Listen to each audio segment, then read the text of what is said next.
ಅಖಿಲ ಕರ್ನಾಟಕ ಡಿ.ಕೆ. ಶಿವಕುಮಾರ್ ಅಭಿಮಾನಿ ಶಿವಮೊಗ್ಗ ಜಿಲ್ಲಾ ಘಟಕ. ಇವತ್ತಿನ ವಿಷಯ ಸನ್ಮಾನ್ಯ ಶ್ರೀ ದಿವಂಗತ ಮಾಜಿ ಮುಖ್ಯಮಂತ್ರಿಗಳು ಹಾಗೂ ಹಿಂದುಳಿದ ನಾಯಕರು, ಬಡವರ ಬಂಧು, ದೀನದಯಾಳು ಹಾಗೂ ಎಲ್ಲ ವರ್ಗಗಳ ನಾಯಕರಾದಂಥ ದಿವಂಗತ ಬಂಗಾರಪ್ಪ ಜಿರವರ ಪುತ್ಥಳಿಯನ್ನು ಶಿವಮೊಗ್ಗದ ಪ್ರಸಿದ್ಧ ಮೆಗನ್ ಹಾಸ್ಪಿಟಲ್ ಆವರಣದಲ್ಲಿ ಪ್ರತಿಷ್ಠಾಪಿಸಬೇಕೆಂದು ನಾವು ಸರ್ಕಾರಕ್ಕೆ ಆಗ್ರಹ ಹಾಗೂ ಮನವಿಯನ್ನು ಮಾಡ್ತಾ ಇದ್ದೇವೆ. ಏನಪ್ಪ ವಿಷಯ ಅಂದರೆ, ಬಂಗಾರಪ್ಪನವರ ಕೊಡುಗೆ ಅಪಾರ ಹಾಗೂ ಅನನ್ಯ. ಬಂಗಾರಪ್ಪನವರು ಮುಖ್ಯಮಂತ್ರಿ ಆದಾಗ ನಮಗೆ ಕುಡಿಯುವ ನೀರಿನ ಯೋಜನೆ, ಅಕ್ಷರ, ಆಶ್ರಯ, ಆರಾಧನಾ ಇಂಥ ಹಲವಾರು ನೂರಾರು ಯೋಜನೆಗಳನ್ನು ನಮ್ಮ ರಾಜ್ಯಕ್ಕೆ ಕೊಟ್ಟಂಥದ್ದು.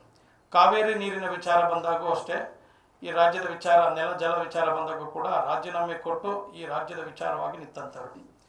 ಅವರ ಗರಡಿಯಲ್ಲಿ ಬೆಳೆದಂಥವ್ರು ಇವತ್ತು ರಾಜ್ಯದ ಮುಖ್ಯಮಂತ್ರಿಗಳಾಗಿದ್ದಾರೆ, ಉಪಮುಖ್ಯಮಂತ್ರಿಗಳು. ಉದಾಹರಣೆಗೆ ಸನ್ಮಾನ್ಯ ಶ್ರೀ ಡಿ.ಕೆ. ಶಿವಕುಮಾರ್ ಅವರು, ವೀರಪ್ಪ ಮೊಯ್ಲಿಯವರು, ಹರಿಪ್ರಸಾದ್ ಅವರು ಅವ್ರ ಬಾಯಿಂದನೇ ನಮ್ಮ ಗುರುಗಳು ಅಂತ ಹೇಳಿದ್ದಾರೆ.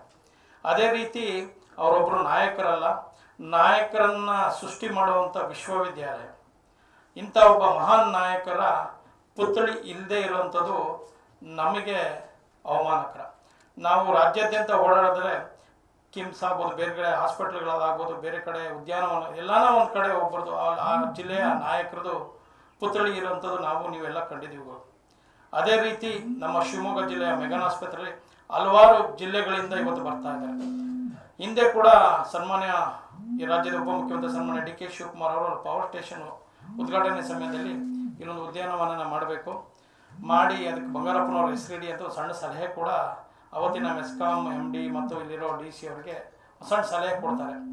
ಆದರೆ ಇವತ್ತು ಬಂಗಾರಪ್ಪನವರ ಕೊಡುಗೆಯಿಂದ ನಾವು ಇವತ್ತೇನು ಸಮೃದ್ಧಿಯಿಂದ ನೀರು ಕುಡಿತಾ ಇದ್ದೀವಿ ಶಿವಮೊಗ್ಗ ಜಿಲ್ಲೆಯಲ್ಲಿ, ಅಂದರೆ ಶಿವಮೊಗ್ಗ ನಗರದಲ್ಲಿ, ಅಂದರೆ ಅದಕ್ಕೆ ಬಂಗಾರಪ್ಪನವರ ಕೊಡುಗೆನೇ ಕಾರಣ. ಅದೇ ರೀತಿ ಇವತ್ತು ಒಂದು ಕ್ಷೇತ್ರವಾಗಿ ಬೆಳೆದಿದೆ ಬೊಮ್ಮನಕಟ್ಟೆ. ಅದಕ್ಕೆ ಆಶ್ರಯ ಮನೆಗಳಾಗ್ಬೋದು, ಅಲ್ಲಿರೋ ಮನೆಗಳ ಅಭಿವೃದ್ಧಿ ಆಗ್ಬೋದು. ಇವತ್ತು ಕೇವಲ 150 ರೂಪಾಯಿ 200 ರೂಪಾಯಿ ಅಡಿ ಇರೋ ಜಾಗಗಳಲ್ಲಿ ಇವತ್ತು 2,500 3,500ಕ್ಕೆ ಬಂದಿದೆ ಅಂದರೆ ಅದು ಬಂಗಾರಪ್ಪನವರು ಅವತ್ತಿನ ದೂರದೃಷ್ಟಿಯ ಕಾರಣ ಅಂತ ಈ ಸಂದರ್ಭದಲ್ಲಿ ಹೇಳ್ತೀವಿ ಬಂಧುಗಳು. ಅದರಲ್ಲೂ ಅವ್ರಿಗೆ ಭಾರಿ ಅಭಿಮಾನ ಇದ್ದಿದ್ದು ಅಂದರೆ ಅತಿ ಹಿಂದುಳಿದ ವರ್ಗಗಳು. ನಮ್ಮಂಥ ಸಣ್ಣ ಪುಟ್ಟ ಸಮಾಜಗಳನ್ನು ಗುರುತಿಸಿ ಈ ಕೆಲವು ನಿಗಮಗಳಿಗೆ ಎಲ್ಲ ಮಾಡುವಂಥದ್ದು ಮತ್ತು ಸಣ್ಣ ಪುಟ್ಟ ದೇವಾಲಯಗಳಿಗೆ ಅನುದಾನ ಅಂತ ಕೊಟ್ಟಿದ್ರೆ ಇವತ್ತು ಸಣ್ಣ ಪುಟ್ಟ ಚೌಡಿ, ಈ ಕೆಂಚಮ್ಮನ ದೇವಸ್ಥಾನ ಇವತ್ತೆಲ್ಲ ಅಭಿವೃದ್ಧಿಯಾಗಿದೆ. ಅದು ಬಂಗಾರಪ್ಪನವರೇ ಕಾರಣ. ಇವತ್ತು ಯಾರೇ ಬಂದು ಏನೇ ಕೆಲಸ ಮಾಡಿದ್ರು, ಆದರೆ ಬಂಗಾರಪ್ಪನವರ ಕೊಡುಗೆ ಅಪಾರ ಹಾಗೂ ಅನನ್ಯ.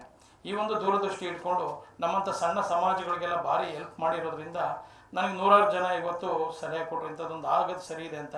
ಹಾಗಾಗಿ ನಮ್ಮ ಸಂಘದ ವತಿಯಿಂದ ಇವತ್ತು ಸನ್ಮಾನ್ಯ ದಿವಂಗತ ಬಂಗಾರಪ್ಪನವರ ಪುತ್ಥಳಿಯನ್ನು ಮೆಗನ್ ಹಾಸ್ಪಿಟಲ್ ಆವರಣದಲ್ಲಿ ಮಾಡಬೇಕು. ಅದಕ್ಕೆ ಜಿಲ್ಲಾ ಅಧಿಕಾರಿಗಳ ಮುಖೇನ ಸನ್ಮಾನ್ಯ ಈ ರಾಜ್ಯದ ಹಿಂದುಳಿದ ನಾಯಕರಾದಂಥ ಸಿದ್ದರಾಮಯ್ಯನವರಿಗೆ ಹಾಗೂ ರಾಜ್ಯದ ಉಪಮುಖ್ಯಮಂತ್ರಿಗಳಾದಂಥ ಸನ್ಮಾನ್ಯ ಶ್ರೀ ಡಿ.ಕೆ. ಶಿವಕುಮಾರ್ ಸಾಹೇಬರಿಗೆ ಹಾಗೂ ಆರೋಗ್ಯ ಇಲಾಖೆ ದಿನೇಶ್ ಗುಂಡೂರಾವ್ ಹಾಗೂ ಶರಣ್ ಪ್ರಕಾಶ್ ಪಾಟೀಲ್ರಿಗೆ ಹಾಗೂ ಬಂಗಾರಪ್ಪನವರ ಮಗನಾದಂಥ ಸನ್ಮಾನ್ಯ ಶ್ರೀ ಮಧು ಬಂಗಾರಪ್ಪ ಸಾಹೇಬರು, ಈ ಶಿವಮೊಗ್ಗ ಜಿಲ್ಲಾ ಉಸ್ತುವಾರಿ, ಅವರು ಕೂಡ ಮೆಗನ್ ಹಾಸ್ಪಿಟ್ಲ್ ಬಗ್ಗೆ ಅಪಾರ ಒಂದು ಅಭಿಮಾನ ಇಟ್ಕೊಂಡಿದ್ದಾರೆ. ಅದೇ ರೀತಿ ಇದಕ್ಕೆ ಸನ್ಮಾನ್ಯ ಜಿಲ್ಲಾಧಿಕಾರಿಗಳಿಗೆ ನಾವು ಹೇಳೋದೊಂದೇ, 6 ತಿಂಗಳು ನಾವು ಅವರಿಗೆ ಗಡುವನ್ನು ಕೊಡ್ತೀವಿ. ಶೀಘ್ರವಾಗಿ ಅವರು ಜಾಗನ ಗುರುತಿಸಿ ಸರ್ಕಾರಕ್ಕೆ ಗಮನಕ್ಕೆ ತಂದು ಮಾಡಬೇಕು ಅನ್ನೋದು ನಮ್ಮದೊಂದು ಆಗ್ರಹ. ಇಲ್ಲವಾದರೆ ನಾವು ಮುಂದಿನ ದಿನದಲ್ಲಿ ಇದಾಗೋ ತನಕ ನಮ್ಮ ಹೋರಾಟ ಮುಂದುವರಿಯುತ್ತೆ ಅಂತ ಈ ಸಂದರ್ಭದಲ್ಲಿ ನಾನು ಮಾತಾಡೋಕ್ಕೆ ಅವಕಾಶ ಕೊಡಿಸ್ಕೊಂಡು ತಮಗೆಲ್ಲ ಹೊಂದಿಸ್ತಾ ನನ್ನ ಮಾತು ಮುಗಿಸ್ತೇನೆ. ಜೈ ಹಿಂದ್, ಜೈ ಕಾಂಗ್ರೆಸ್, ಜೈ ಡಿ.ಕೆ.